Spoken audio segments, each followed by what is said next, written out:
Okay, सो quiz में थोड़ा मैंने जितनी आपकी नज़र मारी है उसमें मुझे लग रहा था कि कुछ कन्फ्यूजन लोगों में क्लियर नहीं हो रहा था। कोई किसी ने फाइफो बनाया हुआ है, किसी ने कुछ और बनाया हुआ है। बेसिकली क्विज काफ़ी सिंपल था। अगर जो हमने मूविंग एवरेज फ़िल्टर की एग्जांपल अगर आपने सही तरीके से समझी होती तो इसमें बहुत माइनर सी मॉडिफिकेशन से ये काम हो जाना था। बेसिकली एक मल्टीप्लिकेशन उससे पहले हमने ऐड करनी थी, ठीक है। सो टास्क ये था कि आपने एक moving sum of squares implement करना है, ठीक है। तो आपके पास एक्स ऑफ एन आ रहा है और उसके डिलेड सैंपल्स भी हैं और आपने इसको हर एक को स्क्वायर करना है और सारों को ऐड करना है। सो क्योंकि हमें एक एक करके सैंपल आ रहा है, तो जिस तरह मूविंग एवरेज फ़िल्टर में भी एक एक करके सैंपल आ रहा था, तो हम ये कर सकते हैं कि लास्ट वाला सैंपल निकाल दें बीच में से और नया वाला सैंपल ऐड कर दें। लेकिन फ़र्क ये है कि अब हमने डायरेक्ट सैंपल नहीं उठाना बल्कि उसका स्क्वायर लेना है, ठीक है। सो लेट्स से कि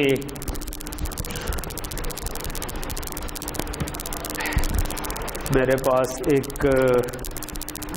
अगर एक ब्लॉक रैंप लगा दूं, ठीक है, और इसके सिग्नल हमने पढ़े हुए हैं कि address right let's say data in और राइट इनेबल, ठीक है, और डाटा आउट, ठीक है, डाटा आउट।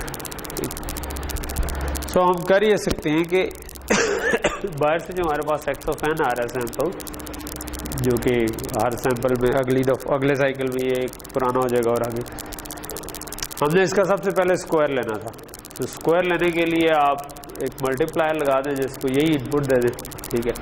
तो ये हमारे पास अगर 1.15 था तो ये भी 1.15 है और आपके पास रिजल्ट जो आ गया वो 2.30 था, जिसको आप बेसिकली 2.30 से कन्वर्ट करके वापस 1.15 में ला सकते हैं, ठीक है। डिपेंड्स कि हमें प्रेसिजन कितनी चाहिए। अगर हम फुल प्रेसिजन रखना चाहें तो हम इसको रिडंडेंट बिट तो हम उड़ा ही सकते हैं, 1.30 तो इसको बना ही सकते हैं, लेकिन अगर हमें प्रेसिजन चाहिए तो हम वो पूरे का पूरा भी उठा सकते हैं क्योंकि 512 की डेप्थ हमें अवेलेबल है। तो इफ़ वी वांट तो हम इसको ये ना करें, हम कहेंगे नहीं यार ये जो है ना ये 1.30 बन जाता है मेरे पास, ठीक है, रिडंडेंट साइन बिट उठा के।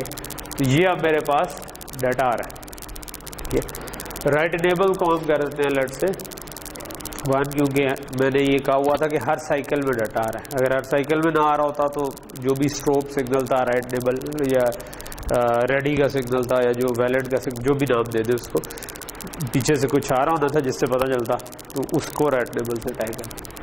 अब रह गया मसला एड्रेस का, ठीक है। सो हम चाहेंगे कि पहला सैंपल पहले एड्रेस पे है, दूसरा दूसरे पे, तीसरा तीसरे पे।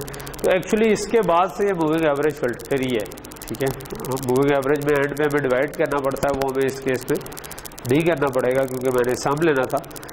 बाकी इसमें कोई फ़र्क नहीं है, यानी कि मैं इधर अगर एक काउंटर लगा दूँ जो कि हर साइकिल में इंक्रीमेंट होता जाए और अगर वो इक्वल टू 511 हो तो मैं इसको क्लियर कर दूं, ठीक है।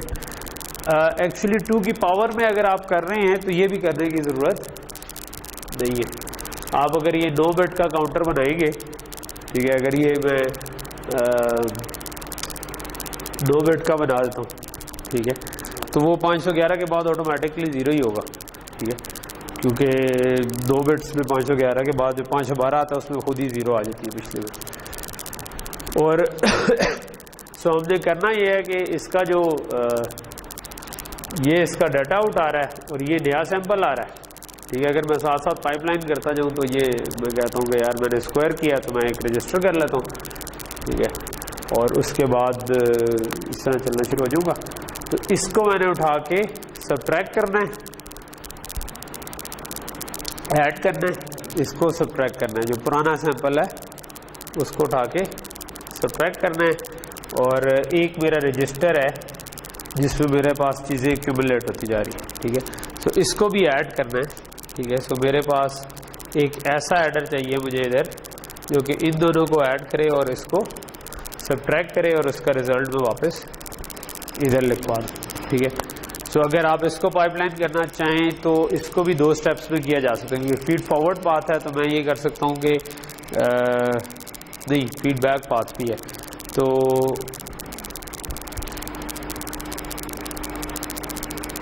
अगर मैं इधर से और इसको ऐड करूँ और उसको अगले साइकिल में सब्ट्रैक्ट कर दूँ तो कोई मसला है कि नहीं है, क्योंकि एक फीडबैक पाथ है ना।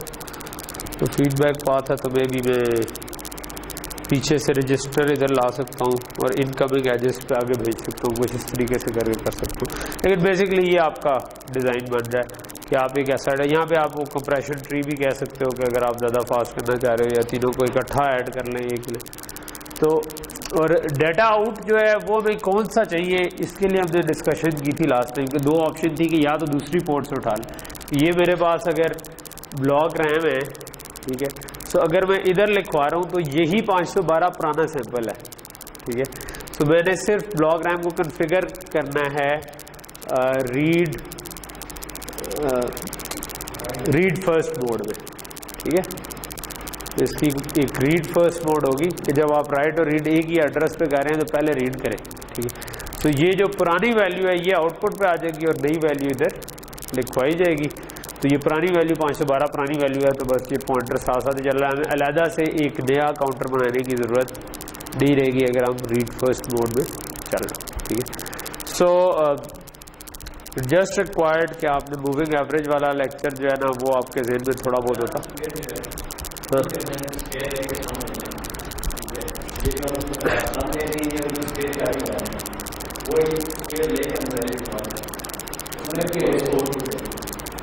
हाँ, लेकिन हमने एक फाइनाइट नंबर ऑफ वैल्यूज़ का लेना ना, 512 का लेना है। तो अगर तो हमने लेते ही जाना है कि जितने मर्जी हैं उनका सम लेते जाए, फिर तो ठीक है, फिर तो हम इसके आगे इसको स्क्वायर करते जाए, ठीक है। लेकिन अगर हमने एक मूविंग सम लेना है, ठीक है, वो ऑब्वियसली उसमें वो इन्फिनिटी को अप्रोच कर जाएगा ना, स्क्वायर करेंगे तो थोड़ी देर बाद वो उसकी रेंज खत्म होगी तो बस फिर बस होगी, ठीक। लेकिन मूविंग सम एक फाइनाइट रेंज में, ठीक है, ऑब्वियसली इसकी जो साइज़ है वो आपको बड़ा रखना चाहिए। इस रजिस्टर को आपको 16 बिट का नहीं रखना चाहिए, क्योंकि आपके 512 नंबर ऐड हो रहे हैं जो कि सारे 1.15 फॉर्मेट के, ठीक है। सो अज्यूमिंग के ये सारे मैक्सिमम होते तो आपके पास उनको ऐड करके जितनी बिट्स में नंबर आ सकता था आपने वो देखना है कि वो कितना बनता है, ठीक है।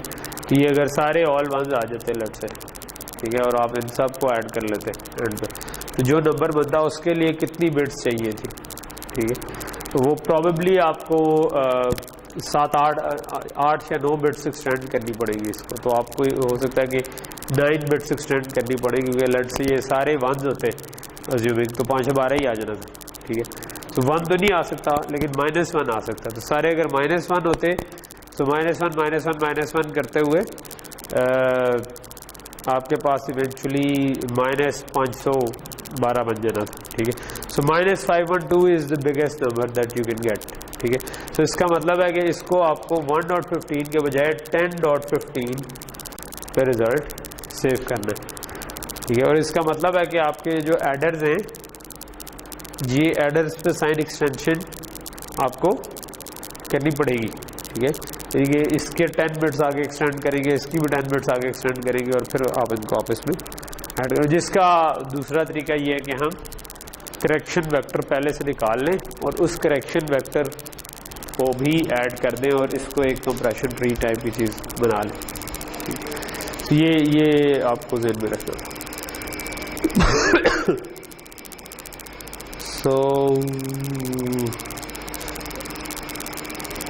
ठीक है, चलो इसको तो बंद करें। ये तो हमारी रिवीजन से थी, बल्कि सरप्राइज क्विज था।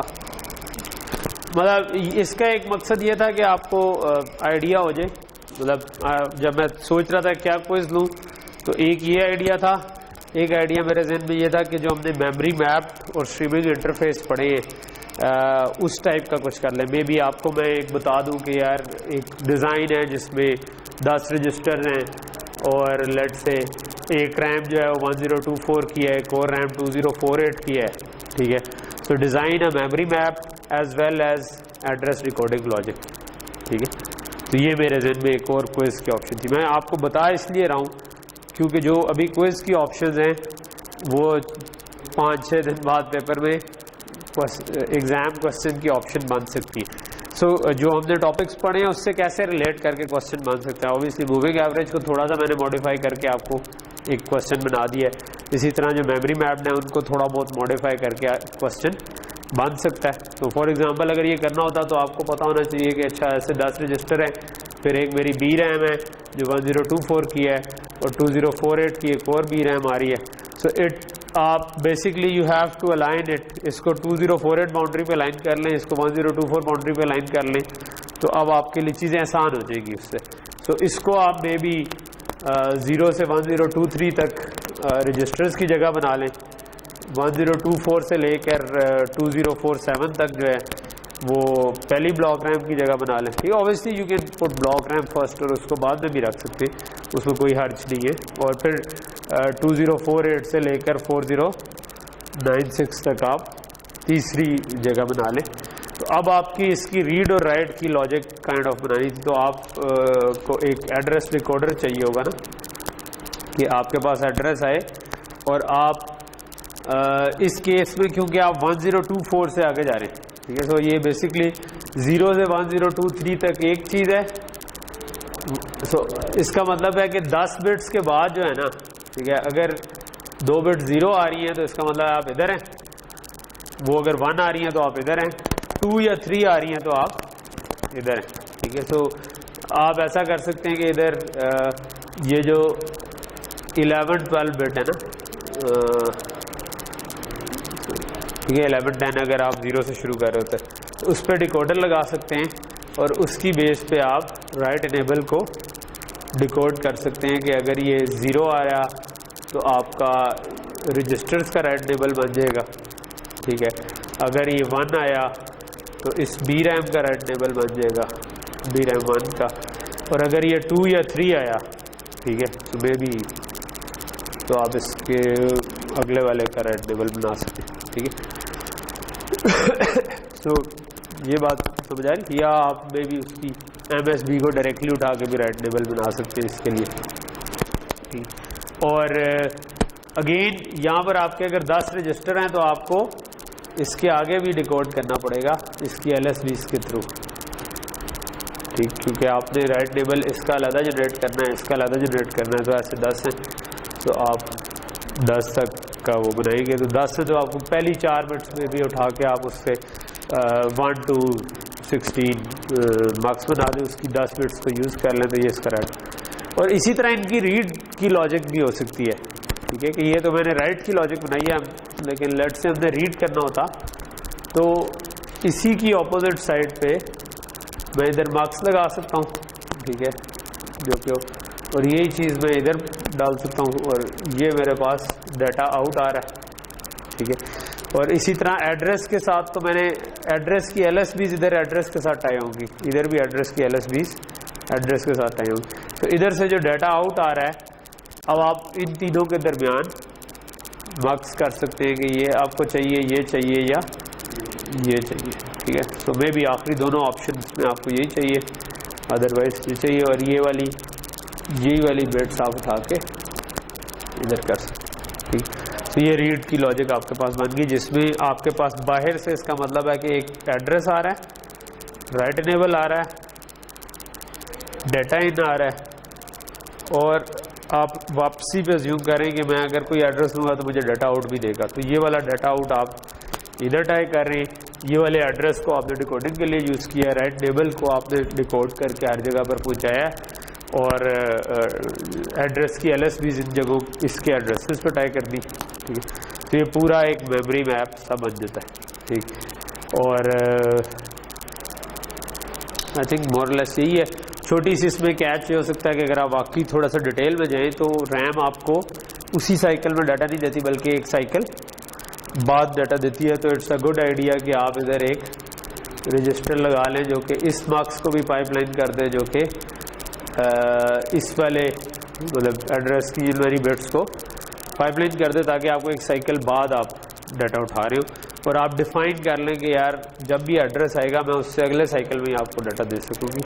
तो इस किस्म की चीज़ों से तो ये एक काइंड ऑफ कह लो कि एग्ज़ाम के लिए चीट कोड्स आपको मिल गए हैं थोड़े से कि आप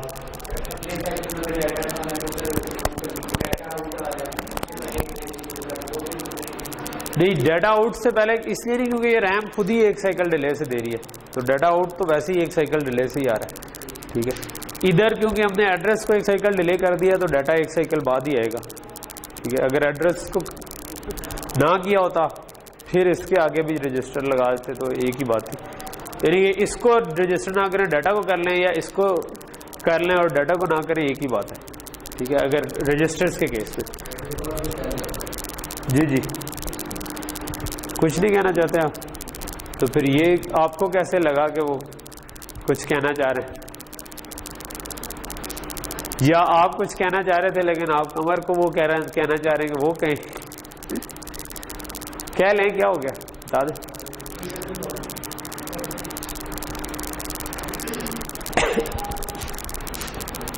अगर तो कोई अच्छी बात है तो कह दें, मुझे मसला नहीं है, कोई बता दें। अगर बुरी बात है तो फिर क्लास से बाहर निकले जरा।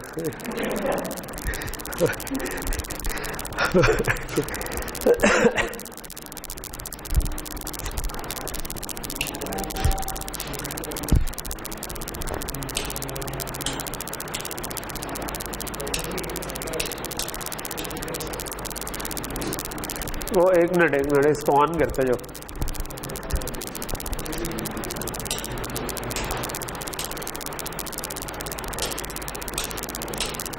थोड़ा सा अंधेरा कर ले और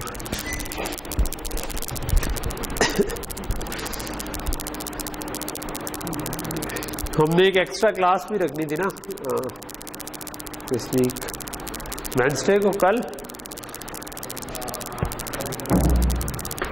ठीक है, कल उसी टाइम यानी कितने बजे रखी थी लास्ट टाइम? 3 बजे रखी थी, 4 बजे रखी थी।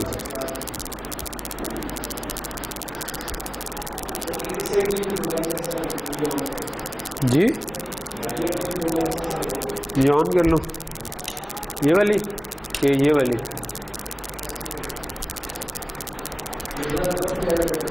जी आप क्या कहते हैं ना जी, उसी पे तो पास होंगे। अगर मिड वाला कोर्स में ना दो तो फिर पास कैसे होंगे? हमने कुछ ये भी तो करना है ना कि वो ऑब्वियसली जब आप मिड क्रॉस कर लेते हैं, मैं तो समझता हूँ कि उसके ऊपर बिल्ड हुआ होता है ना आगे वाला कंटेंट, तो फिर अगर आप वो छोड़ दें तो मतलब क्या मतलब कि आप काउंटिंग नहीं आती लेकिन मैं एडिशन कर लेता हूँ, या एडिशन नहीं आती लेकिन अलजबरा तो वो नीचे ये, या आप इस तरह से समझते हैं कि यार ठीक है अभी ये अगले एक दिन के लिए जो है ना मेरे जहन में है, जब तक पेपर नहीं होता, जैसे ही पेपर हुआ तो बस इरेज।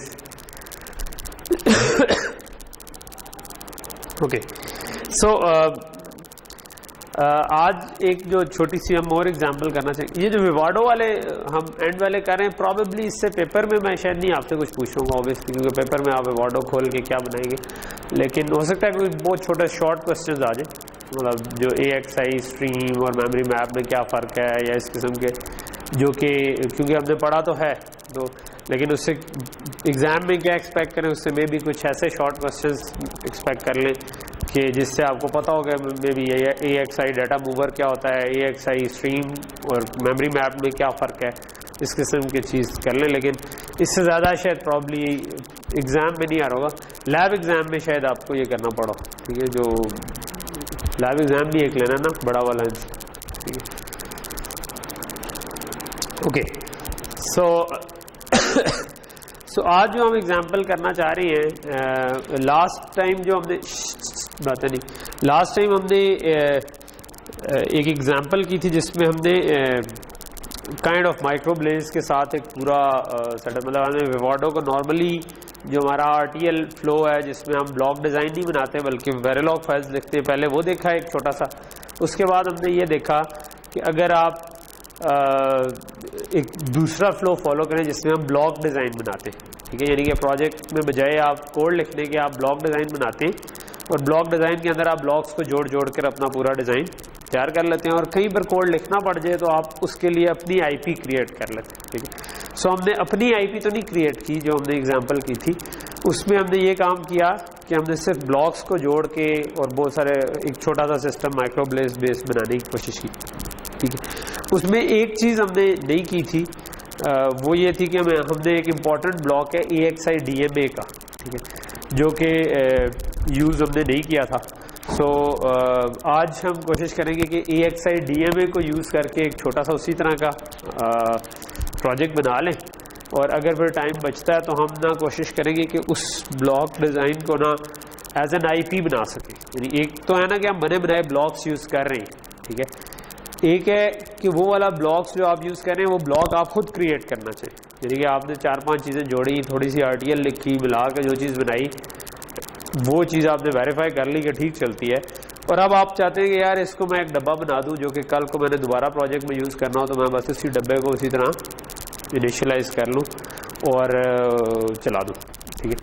सो ये वाला काम हम आज करने की कोशिश करते हैं, ठीक है। तो पहली चीज़ है कि AXI DMA क्या होता है। सो AXI DMA जो है ना वो बेसिकली उसकी एक साइड पे एक स्लेव पोर्ट होती है और दूसरी साइड पर मास्टर पोर्ट होती है और AXI DMA क्या करते हैं, DMA स्टैंड्स फॉर, आपने नाम सुना ही होगा, हाँ, डिजिटल नहीं,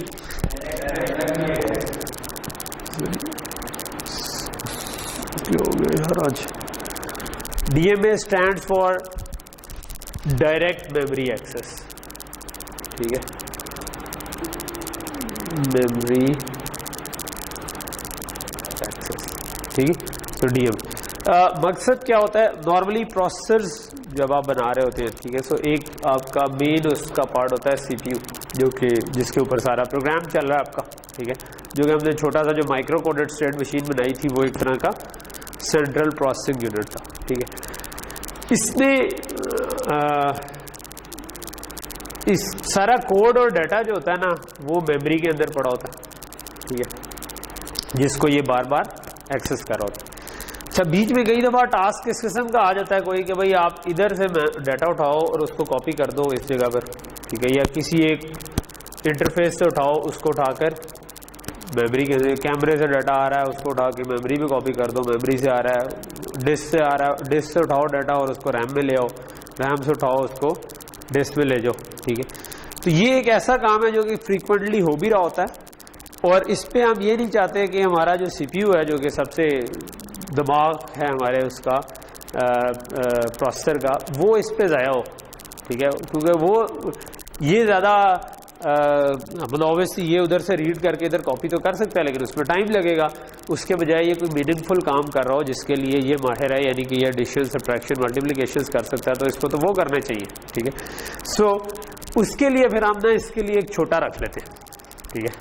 सो DMA जो है ना आप समझोगे जिस तरह आपने मैकेनिक ने साथ रखा ना छोटा पाना लाया, ठीक है, तो वो ऑब्वियसली वो काम कर रहा है गाड़ी के नीचे घुसा हुआ, उसको पाना चाहिए तो वो नीचे से उठ के जाए, अच्छा पाना उठाए वापस लेकर आए दोबारा फिर उठाए, तो उसके बजाय वो एक छोटा रख लेते।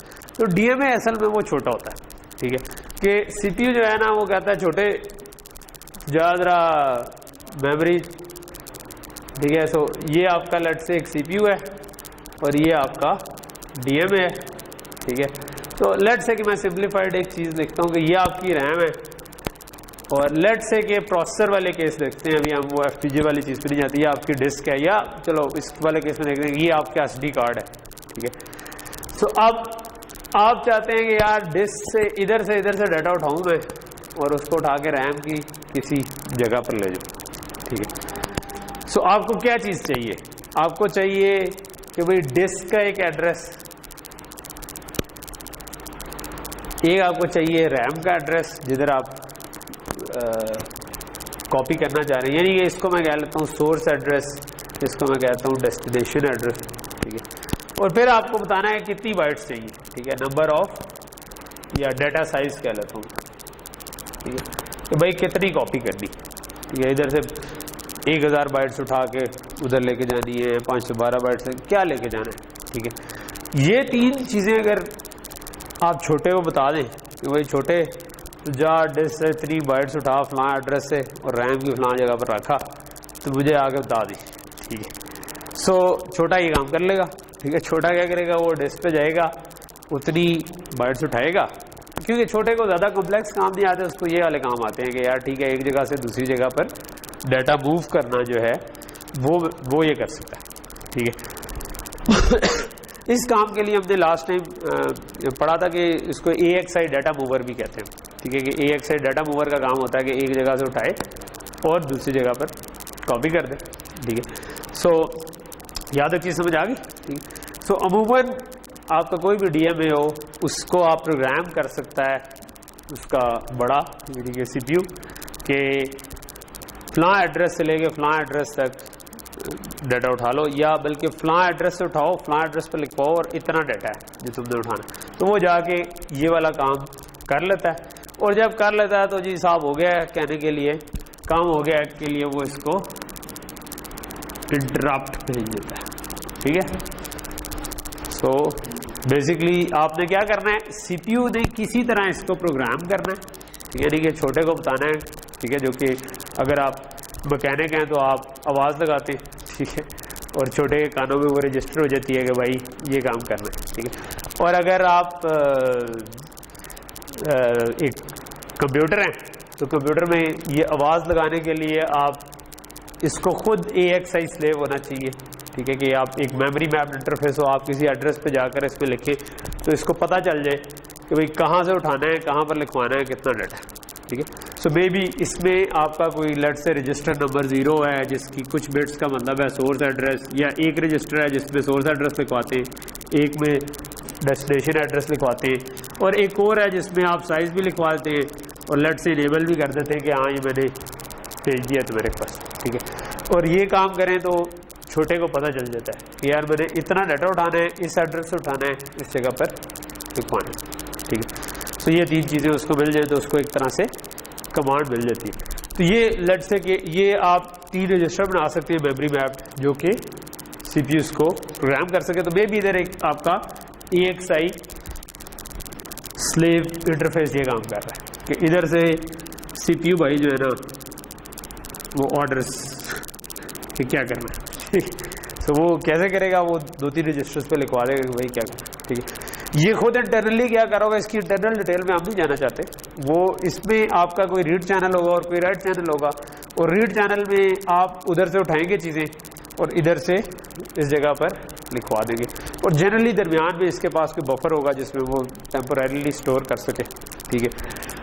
जैसा कि हमने लास्ट टाइम पढ़ा था कि बर्स्ट ट्रांजैक्शंस होती हैं या सिंगल ट्रांजैक्शंस होती है, तो जो बर्स्ट ट्रांजैक्शंस हैं वो ज़्यादा फास्ट होती है निस्बतन। तो नॉर्मली आप ये करते हो कि आपने अगर 1024 सैम्पल्स उठाने हैं तो आप ये नहीं करते कि एक एक करके उठाओ, आप एक बर्स्ट रीड करते हो और पूरा बर्स्ट उठा के अपने पास ले आते हो और फिर इस बर्स्ट राइट करवा कर आगे लिखवा देते हो ताकि स्पीड पे काम हो सके, ठीक है। मेमोरी बैंडविड्थ जो है ना, ये कंप्यूटिंग का एक जनरल चैलेंज है जो कि आपको हमेशा आ रहा होता है कि मेमोरी में नेसेसरी बैंडविड्थ ना जा रही, ठीक। तो ये कॉन्सेप्चुअली समझ आ गया कि आपको इसका मकसद क्या है। तो इसलिए ये वाला जो है ये इसका ये काम है। इस तरफ मास्टर इंटरफेस है जो मेमोरी मैप्ड है, जो कि सोर्स से उठाएगा और डेस्टिनेशन के ऊपर लिखवा देगा, ठीक है। तो लेट से कि डिस्क और रैम जो है ना वो दोनों डिफरेंट एड्रेसेस पे मैप हुई है, ठीक है। इसके लिए तो ये एक ही मास्टर है ना, तो एक ही मास्टर का कुछ हिस्से पे आपने लेट से SD कार्ड मैप किया हुआ है और एक और हिस्से पर आपने रैम मैप की हुई है, तो आप उधर से उठाएंगे उधर लिखवा देंगे, ठीक। तो ये आपके DMA का काम होता है, ठीक। सो ये DMA में खुद बनाने की ज़रूरत नहीं, ऑल्दो खुद बनाने की कोशिश भी की जा सकती है कि आप एक छोटी सी स्टेट मशीन बनाएं जो कि इस तरफ से रीड कर सकती है, इस तरफ राइट कर सकती है, और ऊपर से एक छोटा सा FIFO लगा दें जिसके अंदर आप रिक्वेस्ट इधर से उठाना शुरू कर दें, ठीक। सो ये वाला काम अब हम करना चाह रहे हैं, ठीक है, क्या AXI DMA को भी यूज़ करना चाह रहे हैं, ठीक है। तो छोटी सी कोई एग्जांपल कर लेते हैं कि जिसमें कुछ पेरिफेरल्स भी लगे हों। वही वाले पेरिफेरल जैसे UART हमने लगाया था, टाइमर लगाया था और ब्लॉक मेमोरी लगाई थी, ठीक है। और लेट्स से कि उसके अलावा हम ये चाहते हैं कि एक और इंटरफेस हो जिसके ज़रिए आप मेमोरी को कंट्रोल कर सकें। सो स्टार्ट करते हैं कि एक प्रोजेक्ट बनाते हैं, ठीक है, मे बी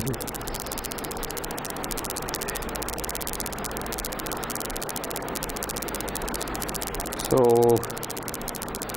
बोर्ड हम कोई लेट से Z बोर्ड रख लेता हूँ, लेट्स तुम कोई भी इस वक्त ये मैटर नहीं करेगा, क्योंकि मैं इवेंचुअली ये चाह रहा हूँ कि जो चीज़ हम बनाए ना उसको फिर हम IP पैकेज भी कर लें, यानी कि उसका भी एक डब्बा बना लें, ठीक है। सो इस वाले फ्लो में हम स्टार्ट होते हैं बाय क्रिएटिंग ब्लॉक डिज़ाइन, ठीक है। सो हमने कहा कि नाम इसका अभी हम नहीं छेड़ते, वैसे बेहतर है कि हम कोई अच्छा नाम रख लिया करें, ठीक है। और प्रोजेक्टर पे हमारी स्क्रीन बहुत सारी जगह खा जाती है, ओके। सो अब हम करना ये चाह रहे हैं कि हम CPU लेट्स से अज्यूमिंग कि हमारे पास कोई भी माइक्रोब्लेज या जिंक का प्रोसेसिंग सिस्टम लगा हुआ है जो काम कर रहा है, सो हम उसको ये सपोर्ट देना चाह रहे हैं कि वो प्रोग्राम कर सके।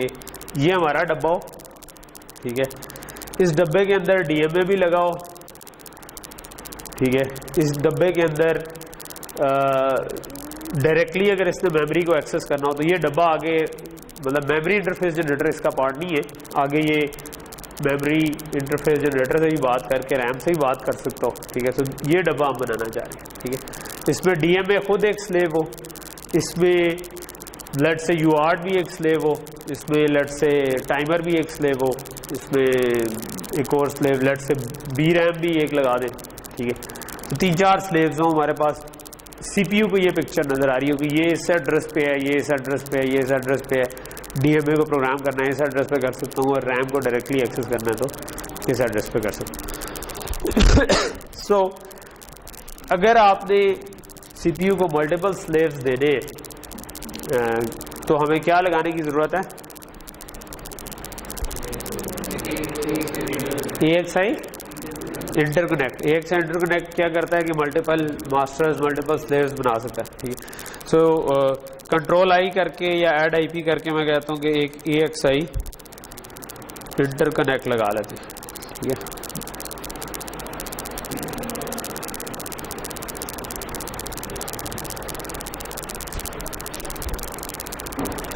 इसको लेट से मैं मिटा देता हूँ फॉर द टाइम भी, ठीक। और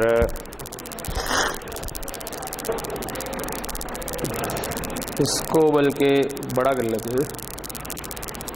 तो ये हमने एक AXI इंटरकनेक्ट लगा दिया, ठीक है। और हम इसके साथ क्या लगाना चाहते हैं? हम चाहते हैं कि ये जो इसकी साइड है ना, यहाँ से इसको लेट से, मतलब हम इसका डब्बा बनाना चाह रहे हैं जिसमें बाहर से ही आ रहा हो, जो CPU भी हो सकता है, माइक्रोब्लेज हो सकता है, कोई और हो सकता है, लेकिन जो भी इसको प्रोग्राम करना चाहे उसको नज़र आ रहा हो कि फ़लाँ एड्रेस पे DMA पड़ा है, फ़लाँ एड्रेस पे UART है, फ़लाँ एड्रेस पे, ये चीज़ हम करना चाहते। सो लेट्स से कि जो हमारे मज़ीद कंपोनेंट्स थे कि हम UART लेट्स से डालना चाहते हैं, तो हम कहते हैं कि UART लाइट एक डाल, मैं भी इसको इस तरफ ले जाता हूँ, इसको इस तरफ ले आता हूँ।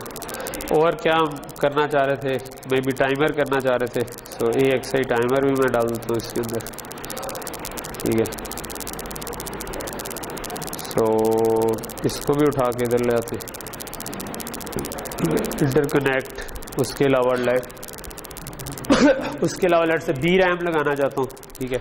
सो BRAM के लिए हमने क्या कोर्स पढ़ी थी, एक हमें AXI BRAM कंट्रोलर चाहिए होता है और एक हमें ब्लॉक मेमोरी जनरेटर चाहिए होता है जिससे ब्लॉक रैम इंस्टीट्यूट कर लें। सो AXI BRAM कंट्रोलर ये आ गया। और मैं भी इसकी मैं दोनों पोर्ट्स अगेन नहीं चाहता, मुझे एक ही पोर्ट काफ़ी है, मैं कहता हूँ एक ही पोर्ट बना दे भाई। ये हो गया, इसको भी ले आता हूँ इधर, ये थोड़ा सा जूम आउट कर लें ताकि हमें पूरी पिक्चर साथ साथ क्लियर है।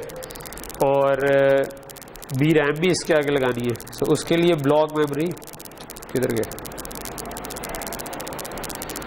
ब्लॉक मेमोरी जनरेटर की आईपी लगाते।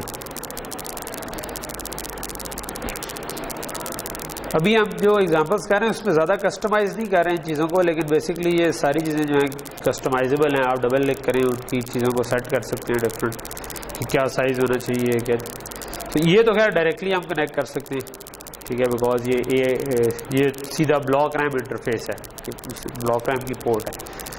अच्छा, अब दूसरा हम क्या चाहते हैं, AXI सेंट्रल DMA भी हमारे पास हो, ठीक है। सो हम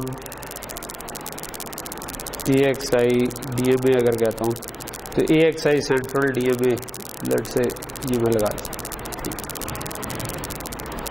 ये हो गया, ओके, ज़्यादा नीचे चला गया। अच्छा, अब मैं चाहता ये हूँ कि जो DMA है वो भी तीनों को रीड राइट कर सके और उसके अलावा रैम को भी रीड राइट कर सके, और CPU जो है वो खुद भी इन सब को रीड राइट कर सके और DMA को भी कर सके और रैम को भी कर सके। तो मुझे क्या करना चाहिए, अभी मैंने ट्राई नहीं किया। इंटरकनेक्ट को मैं, और इसकी पोर्ट्स तो मैं बढ़ा सकता हूँ, मैं इससे भी कनेक्ट कर सकता हूँ, इससे भी कर सकता हूँ, इससे भी कर सकता हूँ। ये चलो, ये तो मैं कर देता हूँ। मैं इसको कहता हूँ कि भाई आप 2 के बजाय 3 बना लें, और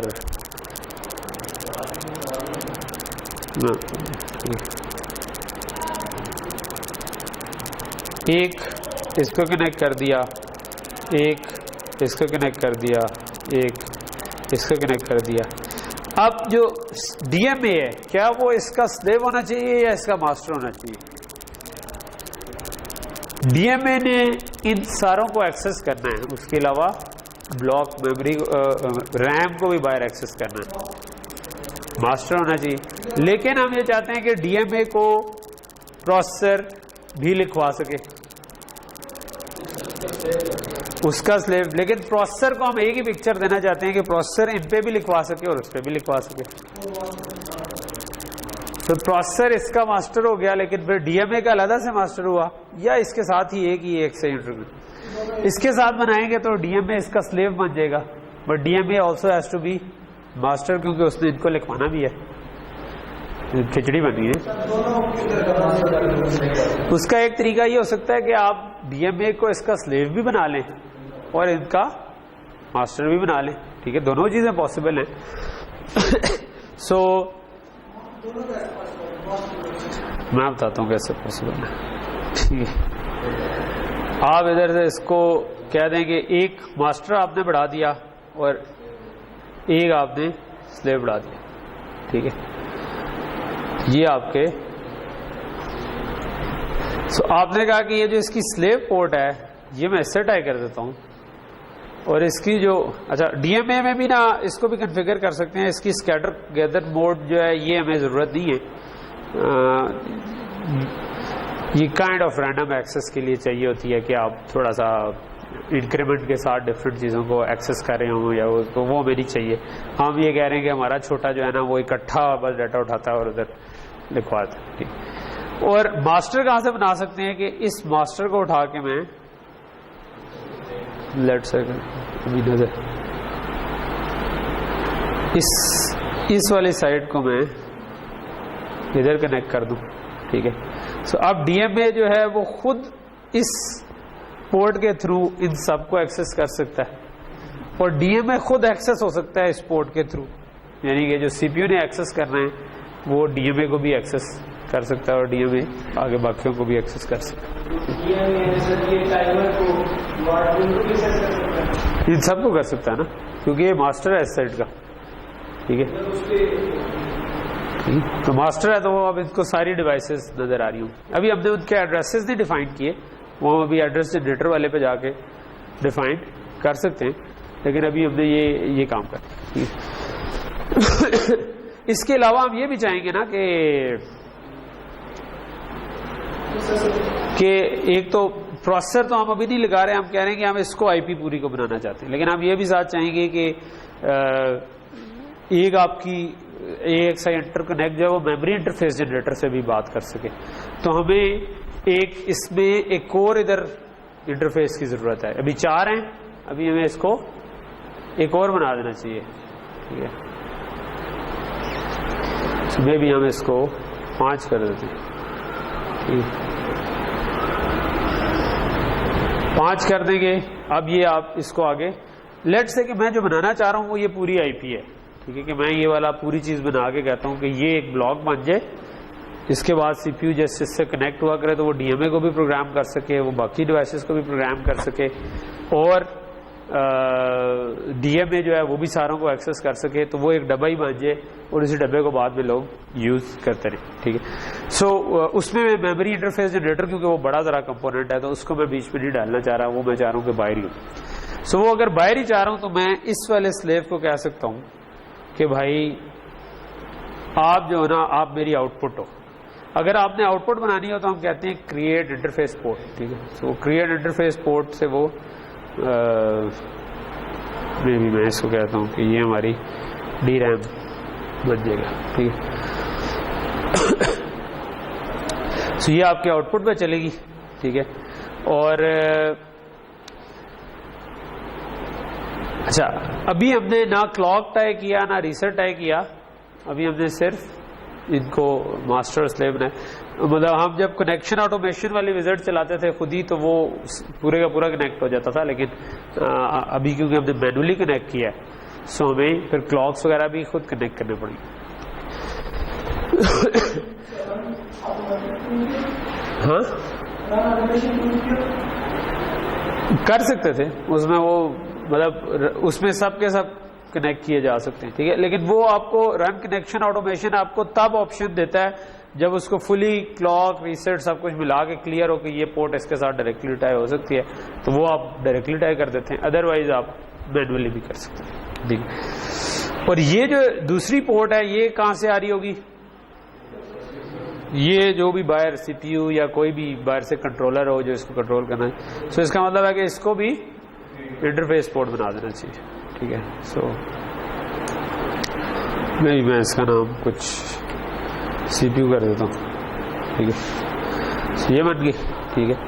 और फिर हम चाह रहे होंगे कि बाहर से आपके पास क्लॉक आ रहा हो, बाहर से आपके पास रीसेट्स आ रहे हो, ठीक है। सो ये हमारा लेट से क्लॉक है, सो मैं इसको भी क्रिएट पोर्ट कर देता हूँ, ठीक है। नाम इसका लेट से ही रहने देता हूँ। सो ये बन गई। और रीसेट जो है ना ये इसमें 2 तरह के हैं, ठीक है। एक हमने देखा था कि एक पेरिफेरल्स के लिए अलग होता है और इनके लिए अलग होता है।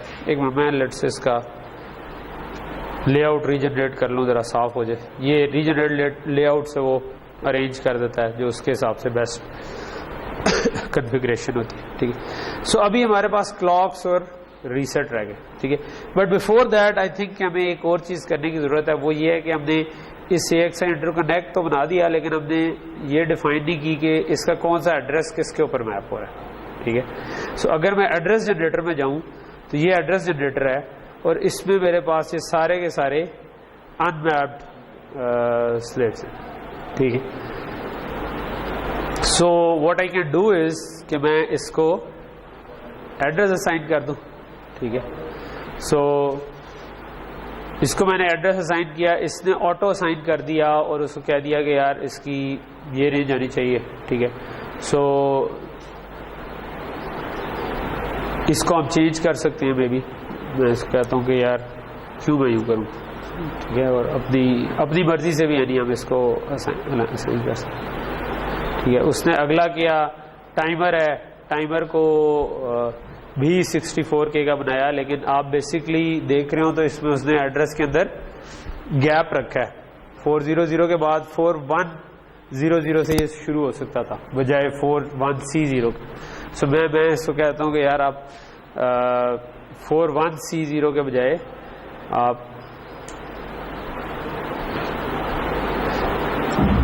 ये भी कर सकते हो, ठीक है। तो मेन आपने क्या इसमें ख्याल करना होता है कि एड्रेसेस में ओवरलैप ना आए और एड्रेस जो है अगर 64 के है तो वो 64 के बाउंड्री पे जा रहा हूँ, ठीक है। ओके, सो ये हो गया। और लेट से जो रैम वाला है उसको मैं जो एड्रेस देना चाह रहा हूँ वो 1 गीगा है। लेट से 1 गीगा की रैम लगी हुई है, ठीक है।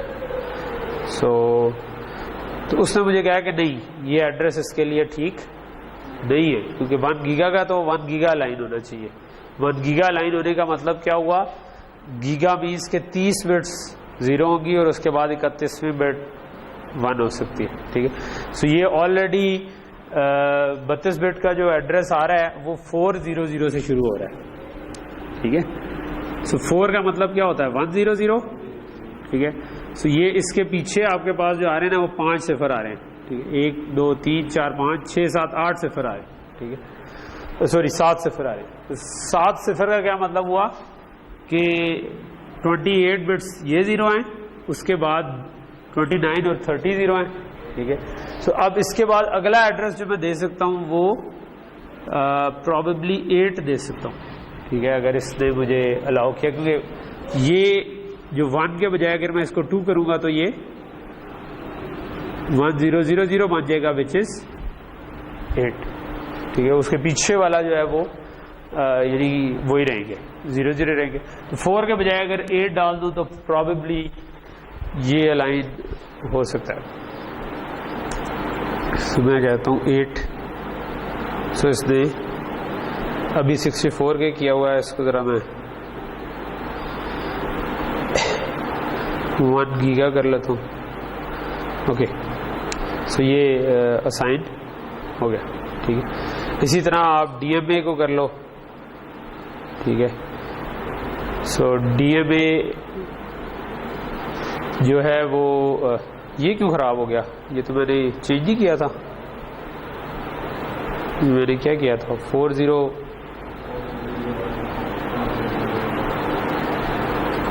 ये किया था ना, ये खुद ही से कैसे चेंज हो गया। एनीवे, सो ये भी 64 के अलर्ट से, तो मैं इसको बढ़ा देता हूँ। मैं इसको कहता हूँ कि ये 64 के नहीं, मुझे 128 के चाहिए, ठीक है। अच्छा, वो भी नहीं होगा, खैर एनीवे। अभी मैं इसको कहता हूँ कि 4, वो 1 था, मैं 1 के बजाय इसको 2 पे ले जाता हूँ, ठीक है। अब आई थिंक ये 128 के भी हो सकता होगा, ये 128 के पे चला गया। और DRAM कंट्रोलर रह गया, इसको भी असाइन एड्रेस कर दी और इसको C0 कर दिया है। उसके बजाय मैं कहता हूँ कि लेट से कि 400, वो 128 के है तो 2 और 3 उसमें यूज हो जाएंगे, 4 तक जा सकता है, ठीक है।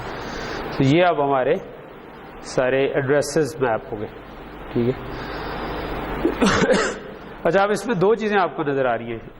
एक साइड डीएमए को कैसे सब कुछ नजर आ रहा है, और दूसरा है कि जो एक्सटर्नल मास्टर है, जो कि सीपीयू जिसको हमने नाम दिया हुआ है, वो उसको कैसे नजर आ रहा है, ठीक है। सो इट मेक सेंस कि हम सेम ही मैपिंग रख लें, लेकिन अगर हम डिफरेंट रखना चाहें तो रख सकते हैं इस जगह पर, ठीक है। लेकिन अगर सेम रख लें तो ये ज़्यादा बेहतर होगा, ठीक है। आपको 2 मेमोरी मैप्स जो है ना वो याद नहीं रखने पड़ेंगे।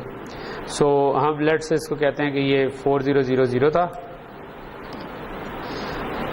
ये आपके पास 4001 था, और ये आपके पास 8000 था, 8000, और ये आपके पास था 4002, और ये आपके पास था 4004, ठीक, 4004। और साथ ही इनकी जो साइजेस हैं वो भी मुझे वही कर लेना चाहिए, 64 के, फिर हमने 1G किया अगला, और फिर 128 किया, ठीक है। तो ये हमने इसका मेमोरी मैप डिफाइन कर लिया कि जो AXI इंटरकनेक्ट है उसके 2 मास्टर्स हैं, CPU को कैसे नज़र आ रहा होगा, कौन सी चीज़ किस जगह से किस जगह पर है, और DMA को क्या नज़र आ रहा होगा, कौन सी चीज़ किस जगह पर है। ठीक है, ओके। सो ये हमारे पास आ गया, इसको हम सेव कर लेते हैं। ठीक है, और वापस ब्लॉक डिज़ाइन पे आ जाते हैं। ठीक, सो अब हमारे पास इसके क्लॉक्स कनेक्ट करना रह गए। ठीक है, सो मे बी मैं कहता हूँ कि इसको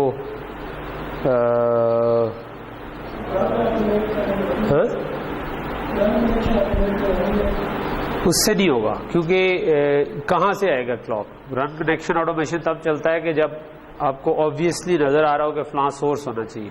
ठीक है, इस केस में कोई सोर्स नहीं है, क्योंकि मैं जो आईपी बना रहा हूँ मैं कह रहा हूँ बाहर से आएगा क्लॉक, बाहर से आएगा रीसेट। ठीक है, सो मैं यहाँ पर ये कर सकता हूँ कि मे बी, अच्छा ये क्लॉक तो मैंने एक बना लिया था।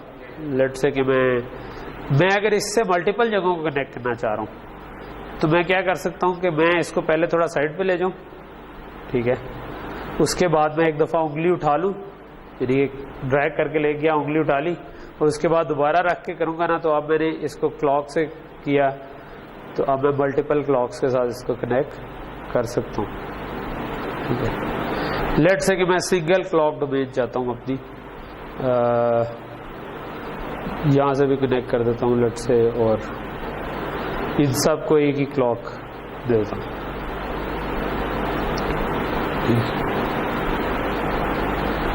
हो गया, और कुछ है नहीं।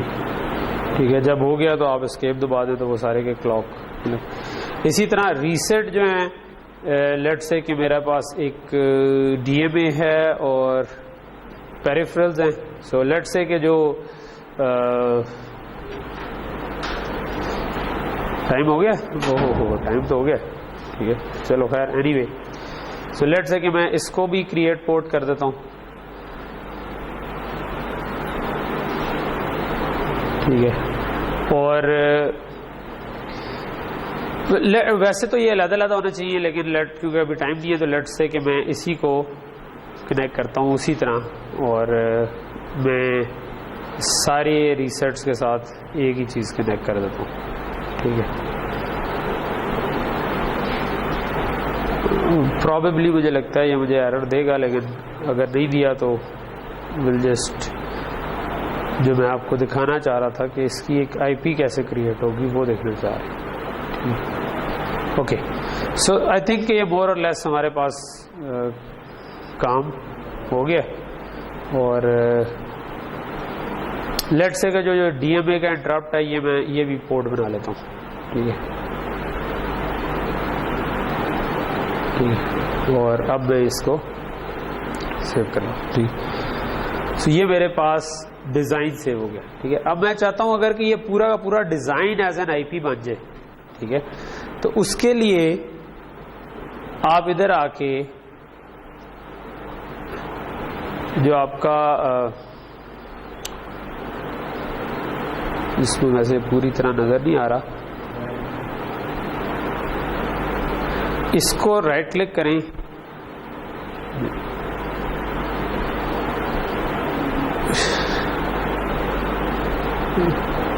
यही मैक्सिमम नजर आ रहा है। सोर्सेज में आके, सॉरी डिजाइन में नहीं, सोर्सेज में आके इसको राइट क्लिक करें और आप लेट से क्रिएट HDL रैपर कर दें, तो इससे इसका HDL रैपर क्रिएट हो जाएगा। ठीक है, HDL रैपर का मतलब है कि वो वेरिलॉग या VHDL में इसका रैपर बना देगा जो कि आप यूज कर सकते हैं। ठीक है, ये जो मुझे रीसेट की वार्निंग्स दी है, आई होप कि इनमें कोई एरर नहीं है, लेकिन लेट्स जस्ट इग्नोर दैट। तो अब ये वेरिलॉग फाइल आपकी बन गई है। इसमें आप अगर आकर देखें तो ये डिज़ाइन 1 के अंदर जो भी सारे आपके AXI के ये अब DRAM है, CPU है, फिर ये सारी चीज़ें आपकी इनपुट्स आउटपुट्स इनिशियलाइज हुई हैं और ये बना हुआ है। ठीक है, लेकिन जो दूसरा स्टेप मैं करना चाह रहा हूँ वो है कि इसकी IP कैसे बना सकते हैं। उसके लिए आप इसको राइट क्लिक करें और इसमें एक ऑप्शन होगी जनरेट आउटपुट प्रोडक्ट्स की। ठीक है, सो ये जब आप जनरेट कर देंगे ना, तो इससे इस पूरे डिज़ाइन की ये एक डब्बा बना देगा जिसको आप फिर ड्रैग एंड ड्रॉप करके यूज़ कर सकें।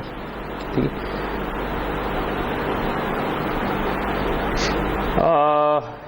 मे बी इसको हम ये कर सकते हैं कि नेक्स्ट क्लास इधर से स्टार्ट करेंगे, इसकी आईपी जनरेट करें और फिर उधर से आगे कर लें। ठीक है, क्योंकि इसमें मुझे लगता है 5-10 मिनट हमारे लग सकते हैं। ठीक है, सो मे बी इसको हम नेक्स्ट क्लास के फिर स्टार्ट में कर देंगे। ठीक है इंशाल्लाह, और आई थिंक कि 10-1 मिनट लगेंगे और फिर हम आईपी जनरेट